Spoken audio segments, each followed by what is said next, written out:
Kabeh selamat lingkungan latte, salam saujud karena Malempang, Om Swastiastu. Pemirsa Tampung Penyang TV dimanapun berada yang berbahagia. Dalam kesempatan ini saya akan menyampaikan Dharma Wacana dengan topik Hari Suci Saraswati. Hari Suci Saraswati merupakan hari suci umat Hindu, khususnya di Indonesia, di mana dirayakan setiap 6 bulan sekali atau 210 hari sekali.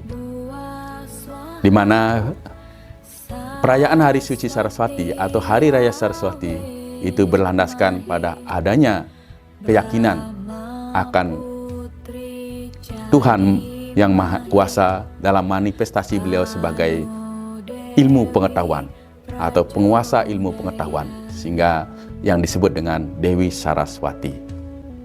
Di mana khususnya untuk di Indonesia, Hari Suci Saraswati ini jatuh atau dirayakan pada hari Sabtu Umanis, Wuku Watu Gunung. Di mana ini berlandaskan pada adanya suatu cerita, yaitu tentang Watu Gunung, yaitu seorang tokoh yang merupakan bagian dari salah satu yang dijadikan sebagai salah satu wuku yang ke-30 atau wuku yang terakhir di dalam konteks keyakinan umat Hindu yang di Indonesia. Di dalam ceritanya, di mana Watu Gunung ini merupakan seorang putra dari raja, yaitu Raja Kulagiri, dengan permaisurinya yaitu Dewi Sintakasih. Di mana diceritakan pada zaman itu atau zaman dahulu itu, Dewi Sintakasih dan Maharaja atau Raja Kulagiri ini, di mana seorang raja di Kundadwipa ini, mereka pada suatu ketika Raja Kulagiri ini menyampaikan kepada Dewi Sintakasih beserta permaisuri yang satunya lagi, yaitu Dewi Sanjiwartia, menyatakan bahwa Raja Kulagiri akan melakukan tapa brata di Gunung Semeru. Pada saat itu, dengan berjalannya waktu, akhirnya Dewi Sintakasih ini, kehamilan Dewi Sintakasih ini semakin membesar dan sudah mencapai sekitar 8 bulan. Akhirnya mereka berdua, karena belum kembali juga Raja Kulagiri, maka mereka berdua berniat untuk menyusul Raja Kulagiri di pertapaannya di Gunung Semeru. Di dalam perjalanannya di Gunung Semeru, akhirnya Dewi Sintakasih sudah tidak bisa menahan lagi.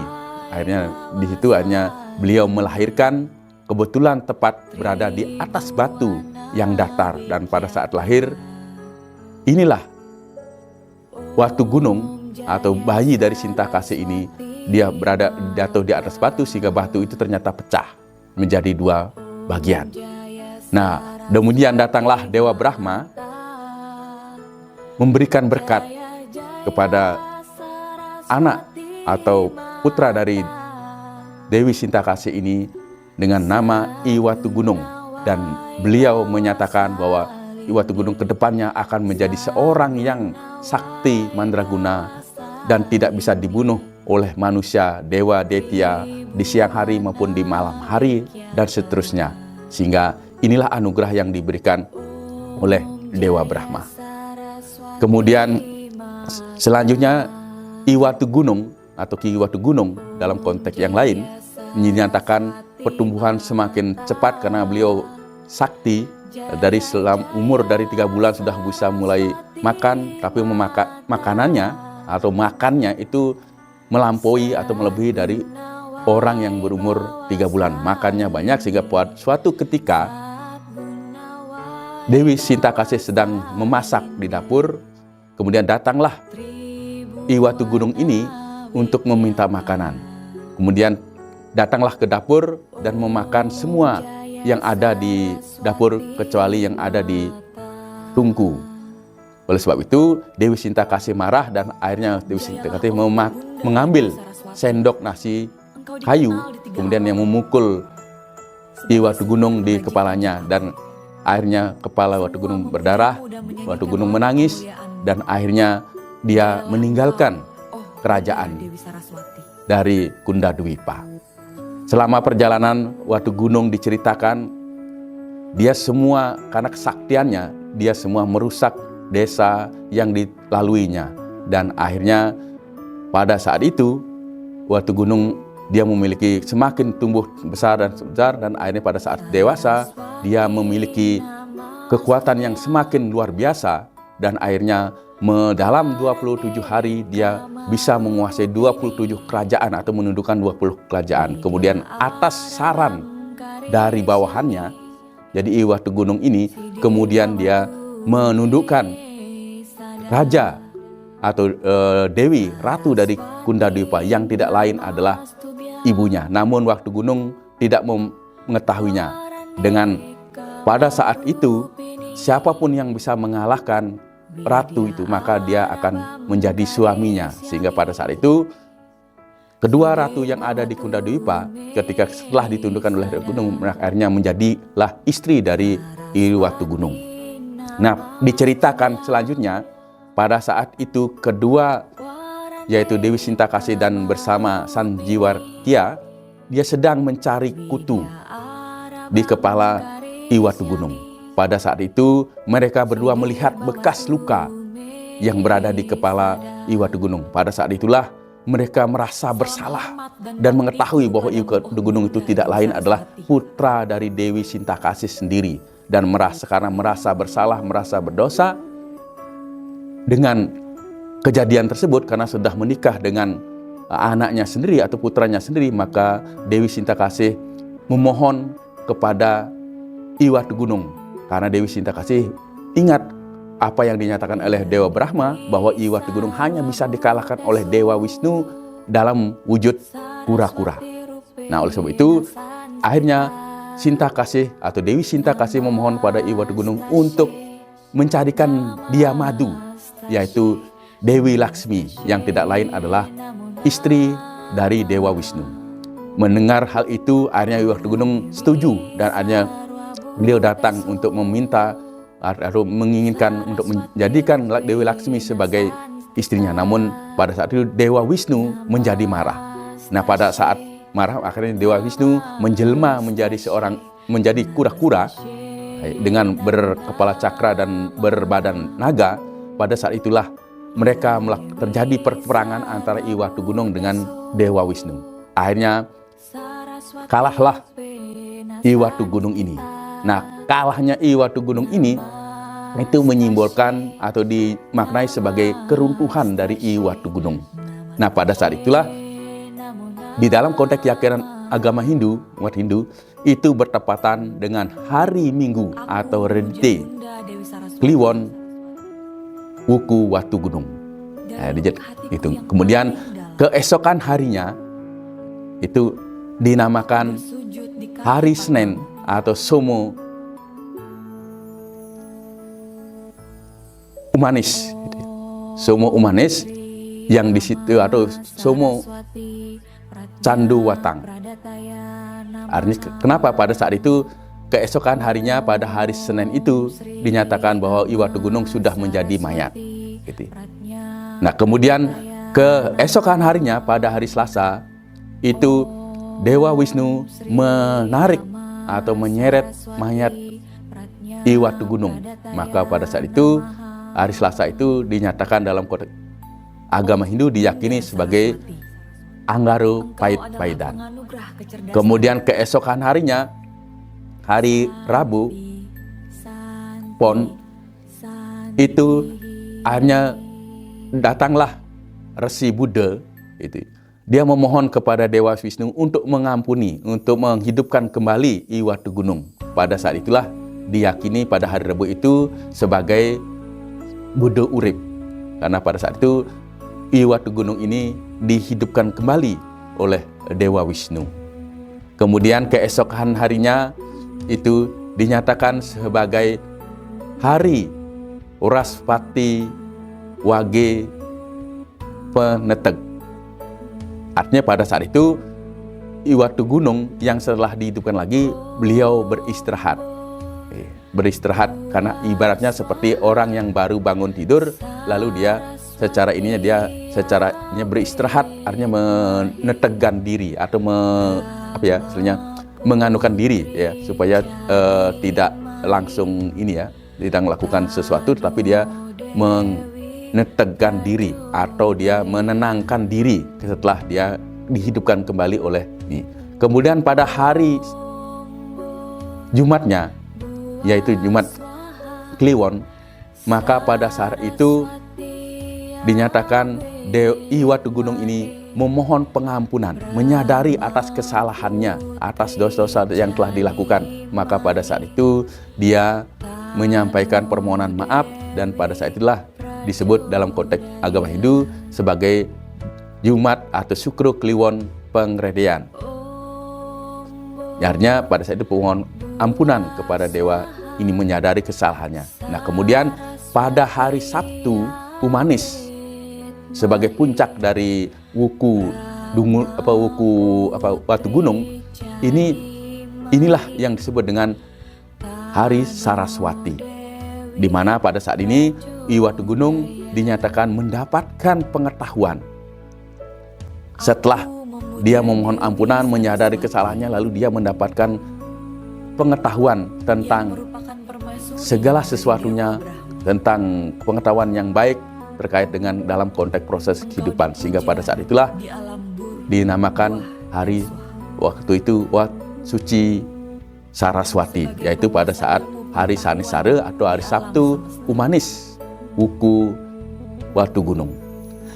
Pemirsa Tabung Penyang TV yang berbahagia, dari sana kita mengetahui bagaimana filosofi atau sejarah munculnya perayaan Hari Suci Saraswati pada yang dirayakan setiap hari Sabtu Umanis Wuku Watu Gunung, di mana itu tidak terlepas dari cerita terkait dengan Iwatu Gunung, di mana Iwatu Gunung dinyatakan memang seorang yang sakti mandraguna, tetapi dinyatakan dia tidak memiliki kebijaksanaan atau kehilangan terkait kebijaksanaan, sehingga dia menjadi angkuh dan melakukan hal-hal yang tidak baik.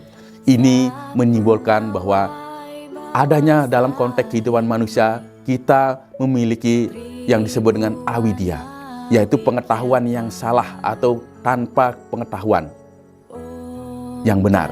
Sehingga pada saat kita memiliki pengetahuan yang tidak benar, maka kita otomatis akan melakukan sesuatu hal-hal yang terkait dengan sesuatu yang tidak baik, yaitu yang disebut dengan asubha karma, yaitu perbuatan-perbuatan yang tidak baik di dalam konteks kehidupan kita. Nah, untuk melepaskan ini, maka otomatis kita perlu adanya ilmu pengetahuan. Nah, pada saat inilah, pada hari Sabtu Umanis Wuku Watu Gunung inilah dinyatakan atau diyakini sebagai diterimanya ilmu pengetahuan atau turunnya ilmu pengetahuan. Dalam ini berdasarkan pada adanya cerita tentang Iwatu Gunung ini, yaitu pada saat itu Iwatu Gunung diceritakan mendapatkan ilmu pengetahuan sehingga kehidupannya terbebas dari avidya atau kegelapan atau kebodohan atau sesuatu yang sifatnya sesuatu yang tidak baik di dalam konteks dirinya yang selama ini tanpa pengetahuan yang benar.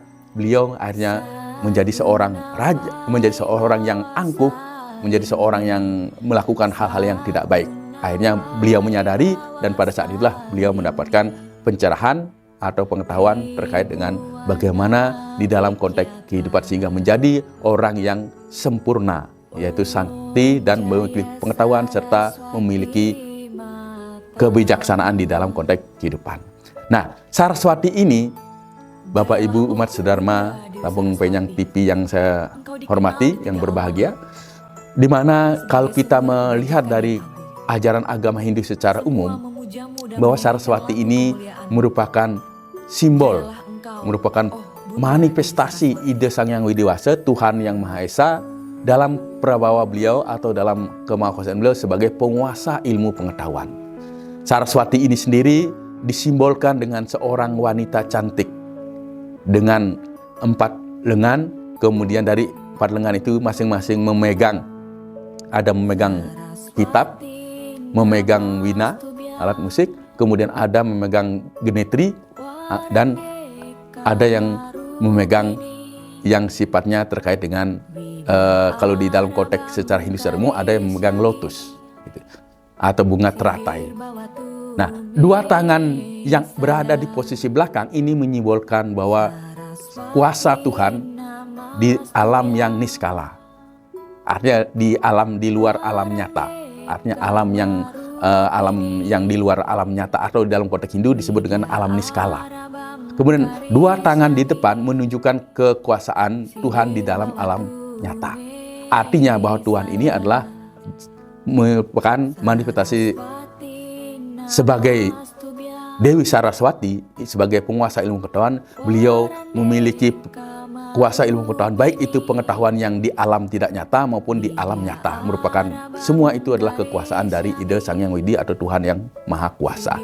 Kemudian ada dia memegang kitab, itu menunjukkan bahwa itu adalah sumber ilmu pengetahuan. Jadi kitab suci itu disimbolkan sebagai ilmu pengetahuan. Kemudian Dewi Saraswati yang cantik itu merupakan karakteristik, simbol karakteristik dari ilmu pengetahuan, di mana ilmu pengetahuan itu merupakan sesuatu yang sangat menarik, sangat indah apabila kita mempelajarinya dan apabila kita memilikinya. Kemudian ada genetri, itu menyimbolkan bahwa ilmu pengetahuan itu akan selalu berkembang, tidak putus-putusnya. Di dalam konteks ilmu pengetahuan selalu berputar, selalu berkembang, dan tidak akan mengalami sesuatu hal yang tidak ada putus-putusnya. Artinya selalu akan berjalan terus, mengalir terus tanpa henti di dalam konteks ini. Kemudian ada memegang bunga lotus di dalam konteks penggambaran Dewi Saraswati yang tertentu, itu menyimbolkan bahwa lotus itu adalah sebagai kesederhanaan dan moralitas. Kemudian memegang wina itu merupakan sebagai ilmu pengetahuan, itu adalah sebagai menjaga keseimbangan, yaitu badan dan fisik, itu sehingga memiliki kebijaksanaan di dalam konteks ini, dan sebagai simbol, sebagai bahwa Dewi Saraswati juga sebagai dewinya kesenian di dalam konteks ilmu pengetahuan terkait dengan seni.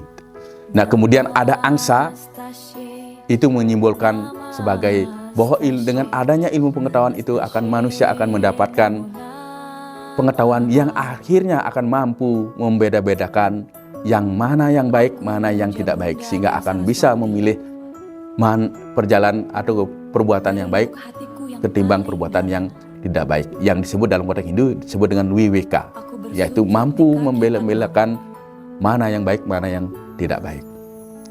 Sehingga di dalam konteks ini tentunya Bapak Ibu umat Dharma, pemirsa Tampung Bayang TV yang berbahagia, bahwa Dewi Saraswati merupakan simbol dari ilmu pengetahuan, sehingga ini merupakan sesuatu yang sangat penting di dalam konteks agama Hindu dan dalam konteks kehidupan manusia. Karena dengan ilmu pengetahuan kita akan bisa melakukan segala hal di dalam dunia ini, baik untuk kehidupan dunia maupun moksa, sesuai dengan ajaran agama Hindu, yaitu mencapai moksartam jagat dita yasa itu. Dalam artinya dengan adanya ilmu pengetahuan kita akan bisa mencapai tujuan hidup manusia, yaitu moksa dan jagat dita. Saya rasa itu yang dapat saya sampaikan terkait dengan Hari Suci Saraswati di dalam konteks ajaran agama Hindu yang ada kita di Indonesia dan juga secara umum, di mana Hari Suci Saraswati selalu akan diperingati sebagai hari suci ilmu pengetahuan atau turunnya ilmu pengetahuan, sehingga kita perlu merayakannya, perlu melakukan kegiatan-kegiatan yang sifatnya terkait dengan pemujaan kepada Dewi Saraswati sebagai manifestasi dari ide Sang Hyang Widiwasa, Tuhan yang Maha Esa, dalam prabawa beliau atau manifestasi beliau sebagai penguasa ilmu pengetahuan. Sehingga tentunya dengan pemujaan kita kepada Tuhan sebagai penguasa ilmu pengetahuan, tentunya mohon agar kita diberikan ilmu pengetahuan sehingga kita bisa menjalani kehidupan ini dengan baik dan benar di dalam konteks supaya mencapai kehidupan yang sesuai dengan apa yang kita harapkan. Demikian yang dapat saya sampaikan. Terima kasih atas perhatiannya. Saya hari dengan Prama Santi. Om Santi Santi Santi. Om Sahe Sahe Sahe. Terima kasih.